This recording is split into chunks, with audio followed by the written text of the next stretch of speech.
hold your thought on the fifth one, but back to the first video being released there. If this is dated between October 9 and November 5, 2010, absolutely. Look at Osama bin Laden at that point. That was, what, some 6-7 months ago. And given the age and the last time we'd seen him, he has some dark hair there. It would clearly look as if he's been dyed. I know that NBC's Jim Miklashevsky, who's been at the Pentagon monitoring all this for us, is joining us now. Mick, what are we seeing here? Well, what you're seeing is what has been described already, one of several videos in which he's delivering remarks and this one, it's not clear whether this is the first, second, or third video, actually. But in most of these videos, because the audio is not provided, just a description of what he was talking about has been provided to us. But one of them, as our producer, Courtney Cubey, has let everybody know this afternoon, the one about the armoire puts Osama bin Laden directly at the compound. And in fact, it has been seen in previous videos that have been released. Now, one of the most interesting videos, actually, is when Osama bin Laden is watching television and flipping through satellite channels because he's trying to find video of himself. But in that video, you see him, he's in like a shawl or sweater of some kind. He's got a black cap on his head, but his beard is actually gray, as opposed to the blackened, dyed beard that you see in these pictures. So that video is probably more contemporaneous because the senior intelligence official here told us today that when bin Laden was shot and killed at that compound nearly a week ago now, his beard was in that same gray, not dyed condition. So it appears that that video is probably more contemporary to any other. Now, these intelligence officials had some pretty revealing information, actually. First of all, they call this the biggest, largest collection of senior terrorist material ever seized in these kinds of operations. And in addition, they found very noteworthy that when Al-Qaeda confirmed the death of Osama bin Laden in a statement, they did not immediately name a successor, indicating that within the ranks of Al-Qaeda, there's some turmoil actually going on about who they want, various factions within Al-Qaeda want to succeed Osama bin Laden. They're reporting that the traditional number two, as we've known him, Ayman al-Zawahiri, is not popular because, quite frankly, according to this U.S. intelligence official, he's a control freak. Bob, we're going to get to you in just a second, but on the heels of what Mick was just saying, Mick, as you stay with us, Evan Coleman, who really monitors all these jihadist websites, is one of our NBC terrorism analysts. Does that come any surprise to you that Ayman al-Zawahiri would not be the immediate number two successor? He was his number two man, Osama bin Laden's number two man. You have to know a little bit about the history of Dr. Ayman al-Zawahiri. This is someone who really, he managed to annoy a lot of people and frustrate a lot of people. In fact, some of the most important sources that the U.S. has gotten from inside of Al-Qaeda, turncoats, we've gotten because of the fact that these guys got very frustrated with Ayman al-Zawahiri. Zawahiri was paying higher salaries to people in Al-Qaeda who were of Egyptian origin versus non-Egyptian origin. He was putting people, the top leadership of Al-Qaeda, who were all his lieutenants, Egyptians, and people started coming up and saying, hold on a second, you guys are talking about Palestine, where are the Palestinian Al-Qaeda leaders? You're talking about Iraq. Where are the Iraqi Al-Qaeda leaders? And so this is the question that the Zawahiri is going to have to deal with. With bin Laden at the head as a Saudi, it was a very unifying statement. Zawahiri is not a unifying figure. So will he be accepted by the rank and file of Al-Qaeda? Well, big question there. Hey, Nick, I understand you've got something more to add? If I could just go down a couple of key points that were revealed in this briefing we had, which just wound up a couple of minutes ago.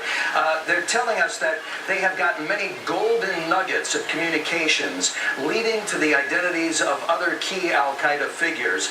And, if they've got those communications nailed down, they probably also have a good idea of possible locations. They do describe that compound as an active command and control center. Despite what had been said for years about Osama bin Laden being primarily an aspirational figure, they say he was in fact involved strategically tactically and inspirationally in planning and attempting to carry out al-Qaeda attacks. There was an interesting question about, were the Pakistanis aware that Osama bin Laden was there in Abbottabad at that compound? And you have to, the briefer was very precise in the language. He said essentially that there is no evidence that the Pakistani government had any awareness of Osama bin Laden's presence there. But he used the term Pakistani government. When I specifically asked, does that include the ISI, the military, he repeated Pakistani government, and really physically just turned his attention away from me. So just by the body language and the actual words he spoke, it appears that there may be somewhere in this evidence some connection to people within the ISI and the military, which of course is a huge bone of contention and has tensions rising between the U.S. and Pakistan. Incredible, and also, Mick, that will fly in the face of the perspective offered up by the Pakistanis right now that suggests that Osama bin Laden was penniless, that he was unable to do any sort of direction from this compound. I mean, what the United States is saying is exactly the opposite of that, that he was certainly in command and control, if not ideologically, on a very practical level. And just a couple of more quick points. When we talk about ISI and military, they're not necessarily monolithic organizations. Other sources have told us that there's no indication that leadership in either of those organizations may have been aware, but they're talking about people down lower in the chain of command. Yeah. And Mick, I want to talk about what we're seeing here. This is video number 2, everyone, where you see Osama bin Laden. He's watching himself. I'm assuming that this camera is going to pan a little bit, and you'll see him right there. There he is. Yeah. And you'll see him there with this stocking cap on and the gray beard, which again the briefer said this is the condition in which they found Osama bin Laden, with this gray beard as he strokes it with the other hand while working the controller like most American men watching sports on the weekend. Right. Quite frankly, as he's flipping the channels to find reports about himself. But they do say they're not aware if this is live TV, although it does look like a satellite menu up on the screen.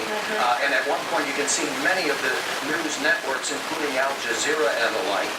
But they do say that they cannot confirm, obviously, that this was at the compound because of the immediate surroundings. But some of this equipment apparently was observed. So there's no question, according to some officials that we've been talking to recently, that this probably is very contemporaneous and that he was there at the compound. Yeah. Mick, I also want to confirm that we have been handed, literally, just in terms of our NBC News perspective, we've been handed a DVD on which these 5 videos are compiled. So for anybody watching this, we are just playing this straightforward. So if you just stay with us, and we're going to play it all right here for you.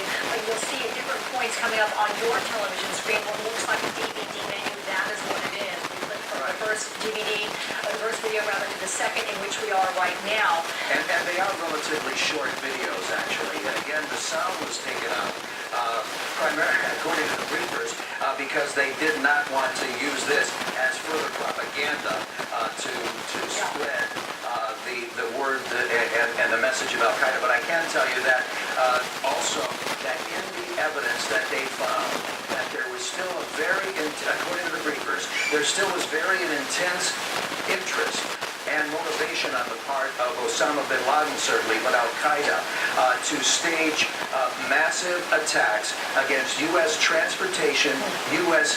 infrastructure, speaking specifically, too, of American targets, although those specifics were not revealed here today. Yeah. Okay, Mick, if that phone call's for you, you can go ahead and pick that up. I'm going to go right now to Bob Windrum, our NBC News investigative producer, who's been itching to weigh in on all of this. And Bob, you said that you anticipated the reason the audio would be cut from these tapes was because they didn't want to spread this propaganda. You know that as soon as these videos are being released, as we're doing right now, this is going to go viral. It's going to go global. Oh, absolutely. A couple of very interesting points here on the first video, the video that was created sometime between October 9th and November 5th of last year. First point, This video was recorded while that house was under surveillance, because we know that the surveillance began around last August. So this video was made while he was under surveillance, obviously not knowing that. The second thing is that this video was put together before the 2010 congressional elections. And we know that there have been times in the past, going back primarily to the 2004 election, where Osama bin Laden tried to somehow influence U.S. elections. And the question is, we don't know what's on that tape because the audio has been removed, as you noted. But I wonder if indeed this may have had an intended effect of somehow affecting the U.S. congressional elections. We know that he has done this. We know that other Al-Qaeda affiliates have done this in the past. Okay, just to speak to the brevity of some of these clips, right now we're already in video number 5. The one that you'd seen, video number 3, when Bob began talking, was very briefly set in front of what they described as that armoire that was in his bedroom, the same armoire that they found when they killed him, by description of the Navy SEALs. The 4th video was a practice statement. The one you've just seen, again, another practice statement, though the background looks different. I'm going to ask Colonel Jacobs, do you think all of these were done inside that compound? They talk about a television studio. You see either bedrooms or something that could be the backdrop of a television studio. Yeah, I think not only were they all done inside the studio, but my guess is we've got a lot more of them. I mean, we, the government, have a lot more of them, and they may be a bit longer or shorter. Some of these are really short, but I think we probably have videos, other videos showing other areas of the compound. One is just that we always get a lip reader, you can check it out. But eventually, I think that the audio is going to be released. You make a good point. Hey, for all of you who are just joining us right now, at 6 past the hour, I want to let you know what you are looking at. This is video that has just been released by a top CIA official at the Pentagon in a briefing that took about an hour, all told. It started about noon Eastern time, during which time questions were answered, although very carefully. NBC's Jim Michalczewski was there and trying to press for answers, as he routinely does, and got what he could, but they're being very careful about what they're going to say. They have released these 5 short video clips. You are right now looking at them as we played them for the second time. We will continue to do so as we have this discussion. This is clip number 1. It is the one of the longest duration, where you see Osama bin Laden, they believe, sometime between October 9 and November 5 of just last year, putting this tape at only 6-7 months old. You see an Osama bin Laden who's taken some overt steps to give off a more youthful appearance with a black beard there, as opposed to the gray, more disheveled beard that we saw by reports of Navy SEALs, and apparently the reports of those who've seen the pictures of him having been killed. Let's go right now to NBC terrorism analyst Michael Sheen, who joins me in the studio. Your take on all of this, Michael, and we must reiterate that this is a mere tiny drop in the bucket of that which intelligence officials have gotten from this treasure trove of information. Well, Alex, I think the video is going to be viral. I think everyone's going to be looking at, focus on it. But I think what's most important, what Jim Michalczewski reported, was that this was a great take of intelligence. And I think it's very, very important to understand the importance of this. Yes, Al-Qaeda has a global network of lone operatives that could take action on behalf of bin Laden and conduct violence. But in order to conduct a sophisticated attack, if we look back at the history of Al-Qaeda when they were successful, that requires a much more sophisticated apparatus. The ability for operatives to travel around the world, to meet, to plan with the direction of Central Al-Qaeda, to go to camps, to learn how to build and detonate successful explosives. The ability of us to knock down that infrastructure, that camp structure, that structure of command and control, in my view, will significantly debilitate Al-Qaeda's capability to conduct strategic attacks against the United States, even though we still may have to worry about the one-off guy who's able to shoot somebody in a mall or blow up a small explosive. The more complicated ones are going to be under enormous pressure as a result of the information gleaned from this takedown. Okay, I want to also ask General Barry McCaffrey, who's joining us from Washington.